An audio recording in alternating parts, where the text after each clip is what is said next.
Good morning, everyone. Good Good morning, morning. Good morning, Rabbi. We are in Mishnah Shabbos, Perek Daled, Chapter 4, Mishnah Beis, Mishnah 2. I dedicate this morning's learning memory of my mother, Mrs. Shlomis Rabinowitz, Shlomis Bas Rabbi Yaakov Eliezer. Okay, continuing with the discussion about hatmana, of covering a food to keep it warm. Now, the discussion here is going to go, it's continuing with cases of hatmana when you have covered a pot of food to keep it warm. But there's going to be another issue here of muktzah, about certain types of items that we may not move. So the Mishnah begins. Taimnin b'shlachin. We can surround the pot of food with shlachin. Shlachin are animal hides. Now these animal hides are unprocessed. They still have hair or wool on them. Because of that, that gives them the ability to insulate, to preserve the heat. Okay? So taimnin b'shlachin, you can do hatmana with these skins, with these unprocessed skins, because they don't add heat, they just keep the heat in. And you can move them. Now, these unprocessed hides, what do you think they're going to be used for? They're going to be used to turn them into, leather, right? In order to do that, there's clearly things on Shabbos you wouldn't be able to do that on Shabbos. You can process it into leather on Shabbos, right? And therefore, if these hides are not a food or a utensil, then they should be muktzah. They should be unable to be moved. They should be forbidden to move them on Shabbos. But the Mishnah says you can. And the reason is because that these skins, these unprocessed skins, were sometimes used as rugs for people to sit on. It was not uncommon to do that. Okay?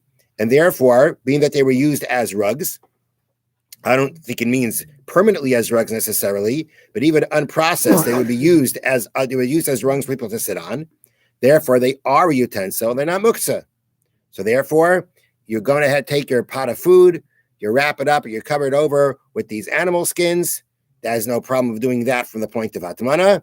And then you can move them right off. Just take them off when you need your pot because of the fact that they're not muktzah. That means a metaltonus, and you can carry them, and to move them. This is a fairly common use? Yes, common enough. Let's go that way. Now, begizei tzemer, shearings of wool, you can cover your pot with. The ein metaltonus, but you cannot move them. There's a couple of things we have to discuss. The Mishnah is saying you can use shearings of wool for hatmana. And in yesterday's Mishnah, we actually said that shearing muchin, which are also shearings of wool, you cannot use when they are moist, when they are wet. So number one, if our Mishnah says that you could use these shearings of wool, because again, they are not processed yet, they are the shearings with the wool on them. If it says you could use them for hatmana, it means after they're dry. There was something yesterday I forgot to mention about what is moist or what does wet mean. Wet means naturally wet. Wet means that there's a certain natural moisture to it. And that natural moisture that actually helps it produce heat, that's what makes it adding heat. But if let's say it dried up and then it got wet afterwards, that's not going to make it be producing heat. And you can use that. Lachin, when it says you can't use the moist ones, I want to read it to you here from yesterday's Mishnah because I forgot to mention it. The Mishnah prohibits insulating food with these substances only if they retain some of their original natural moisture. If the substance had dried off and then becomes moist again, however, it still may be used for insulating food. Even pieces of wool or worn clothing can be naturally moist if they come from an area of the animal's body that absorbed a great deal of perspiration. In the brackets, they add, such fabric is heavy with lanolin, a natural oil found in wool. Wool from these areas can sometimes remain moist even after it has been woven into a garment. So the whole point of when we talk about things that are moist, that when they're moist, they add heat. You can't use them at all for hatmana from before Shabbos into Shabbos, even from before Shabbos into Shabbos. It means a natural moisture. Our Mishnah that's talking about using the shearings of wool for hatmana is when they've dried up. If they dried up, there's no problem anymore. Now, but still, but you can't move these shearings. These shearings are muktzah. Why? because people don't use them as rugs. They're set aside to be used to, you take the wool and you spin it, you turn it into yarn or whatever it is, right? You turn it into yarn, turn it into a garment, which you can't do on Shabbos. Now, but why does that make it muktzah? You want to use it for a good purpose now. What makes it muktzah? Fine. It's designated to be used to make it into wool, right? You got the natural wool. It's going to be sheared. It's going to be made into yarn. That's the plan for it. But why does that make it muktzah? I want to use it now for something. I'm using it to cover my pot. I'm using it to cover my pot. I'm using it for a purpose. So what? It's designated for the purpose of being used for wool. The answer is we're now being introduced to another category of muktzah, which is called the muktzah machmas chesaron kis. It's muktzah due to loss. There are certain things you don't want to use them, even in a permissible way. You typically don't use them because you want them to get ruined. The classic example is a moil's knife, right? A moil's knife. Now again, you can do meal on Shabbos, right? You can do meal on Shabbos. Bris can be done on Shabbos. But the point is that this is a item that I don't just use it, right? I don't take my moil's knife and use it to spread cream cheese on my bread, right? Why? Because I don't want to ruin it. I don't want to ruin it. Something that I set aside from regular uses, even for permissible uses, because I don't want to ruin it, because I need it for something, means I don't want to use it for something else. If I don't want to use it for something else, it's muktzah, even though essentially it could be a utensil. So in this case, the shearings with the wool, because they're designated to make, to take the wool and turn it into something else, turn it into a garment. So people don't use it for other things then. They don't use it for other things. And because they don't use it for other things, therefore it's muktzah. So even though you decided to use this for covering your pot, nonetheless, its primary usage and what people designate it for is to make something out of it. And because of that, they don't typically want to use it for other things, and therefore it is considered muktzah. Now, if you were to go ahead and decide to take this wool shearings and designate them for covering, I am not going to turn it into anything else. I'm just using it for covering my pots. Then it's not muktzah anymore. It's not the case over here.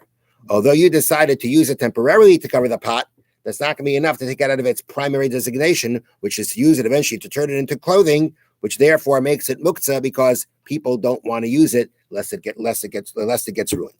Okay? All right. So now the Gemara has a problem now. If these shearings, I covered my pot with these shearings from before Shabbos. Is there anything wrong with doing that? Nothing wrong with doing that. But now on Shabbos, I need to get my food, right?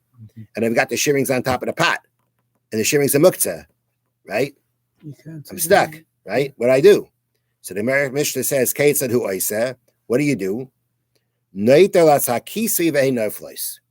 Grab hold of the lid and then let the shearings fall off.